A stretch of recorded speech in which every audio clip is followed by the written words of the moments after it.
sampaikan yaitu pengaruh zakat perniagaan pada biaya produksi. Zakat menurut istilah Islam artinya kadar harta tertentu yang diberikan kepada yang berhak menerimanya dengan beberapa syarat. Adapun syarat-syaratnya yaitu yang pertama Islam. Berdasarkan ijma ulama tidak ada kewajiban zakat atas orang kafir karena zakat merupakan ibadah yang menyucikan. Yang kedua merdeka.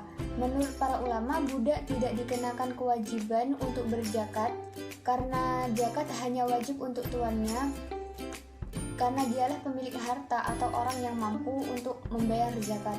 Yang ketiga, milik sempurna atau kepemilikan yang sempurna terhadap harta, yaitu berada dalam kekuasaan penuh milik orang yang membayar zakat. Syarat zakat yang nomor 4 yaitu sampai 1 nisab. Kondisi di mana harta harus mencapai 1 nisab batas minimalnya atau diperkirakan senilai dengan 1 nisab dengan ketentuan senilai 85 gram emas untuk zakat emas, perak, dan logam mulia lainnya, zakat uang, zakat perniagaan, zakat hasil perikanan, zakat pertambangan, dan zakat perindustrian. Lalu senilai 653 kg gabah untuk zakat pertanian, perkebunan, dan kehutanan. Senilai 553 kg gabah atau 524 kg beras untuk zakat pendapatan dan jasa. Syarat yang kelima yaitu sampai 1 tahun disimpan. Itu maksudnya harta yang sudah dimiliki selama setahun, maka pemilik harta harus wajib berzakat, tetapi hanya berlaku bagi ternak, emas, uang, dan harta benda yang diperdagangkan lainnya. Sedangkan harta hasil pertanian, barang temuan seperti zakat properti tidak harus sampai 1 tahun. Berikut hadis Rasulullah SAW tentang perniagaan, yaitu dari Samurah. Rasulullah SAW memerintahkan kepada kami agar kami mengeluarkan zakat barang yang disediakan untuk dijual. Riwayat Daruqutni dan Abu Dawud. Dan juga kain-kain yang disediakan untuk dijual wajib dikeluarkan zakatnya. Riwayat Hakim. Selanjutnya yaitu biaya produksi. Biaya produksi yaitu biaya yang dikeluarkan perusahaan untuk memulai membuat produk. Biaya produk tidak berpengaruh pada biaya total atau tidak berpengaruh pada laba yang dihasilkan. Tidak mempengaruhi biaya marginal juga, sehingga tidak mempengaruhi kurva penawaran. Memaksimalkan laba berarti memaksimalkan surplus produsen dan sekaligus memaksimalkan zakat. Pengaruh zakat tidak akan menaikkan biaya dikarenakan pada harta atau pendapatan neto dan tidak berpengaruh terhadap pengurangan keuntungan. Berikutnya yaitu harta perniagaan dan perusahaan. Merupakan aset yang dimiliki oleh sebuah perusahaan atau bisnis. Harta yang didapatkan melalui hasil perniagaan dari perdagangan, industri, jasa atau bisnis lainnya. Dalam Islam, harta perniagaan telah mencapai nisab, maka wajib dizakatkan. Nisab itu sendiri merupakan jumlah minimal harta yang harus dimiliki sebelum wajib membayar zakat. Nah, untuk zakat perniagaan, misalnya setara dengan 85 gram emas atau nilai setara dengan itu. Zakat perniagaan ini dibayar setiap tahun sebesar 2,5% dari nilai total harta perniagaan yang dimiliki. Pembayaran zakat perniagaan ini salah satu cara untuk memperbaiki keuangan perusahaan dan membersihkan harta dari sifat-sifat yang tidak baik, seperti keserakahan dan sifat kikir. Materi selanjutnya yaitu pengaruh pajak pada produksi. Pajak itu sendiri merupakan kontribusi atau pembayaran yang harus dibayarkan oleh individu atau badan usaha kepada pemerintah. Pajak penjualan adalah salah satu jenis pajak yang dapat mempengaruhi produksi dan penjualan barang dan jasa.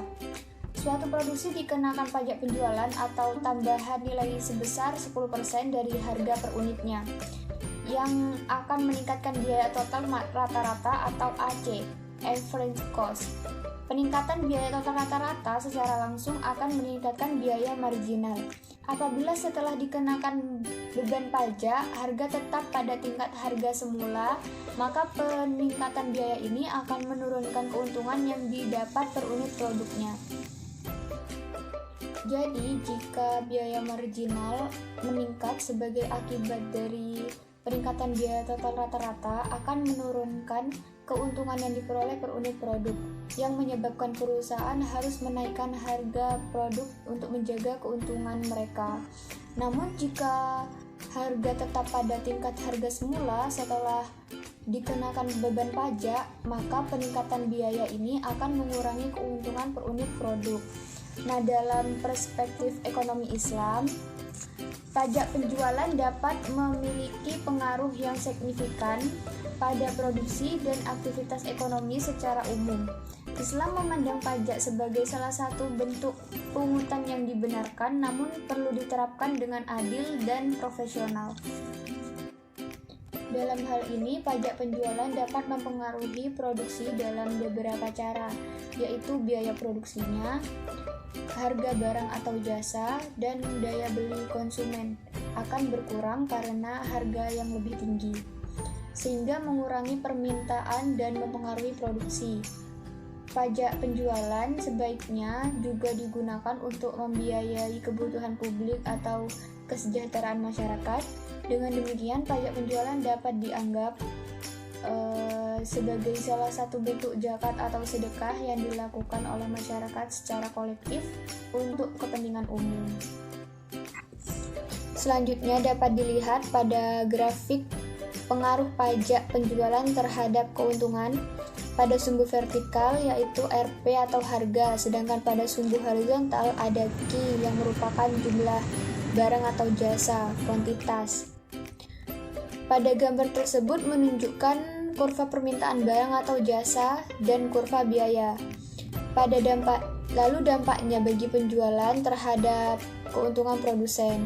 Pada kurva permintaan yang terdapat garis MR sama dengan AR sama dengan P sama dengan D, menunjukkan hubungan antara harga dan kuantitas yang dimiliki oleh konsumen yang sesuai dengan harga pasar.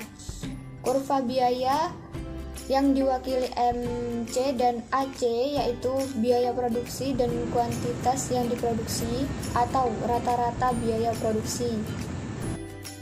Pada huruf P bintang adalah titik keseimbangan atau harga yang ditetapkan oleh perusahaan.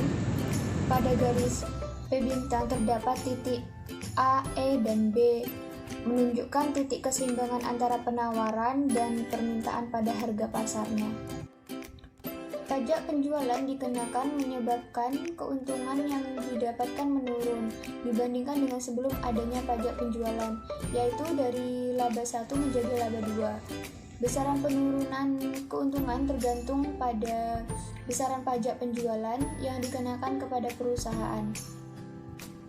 Selanjutnya, pengaruh pajak penjualan. Pengenaan pajak penjualan atau pajak pertambahan nilai akan meningkatkan biaya total rata-rata. Hal ini akan berdampak pada laba.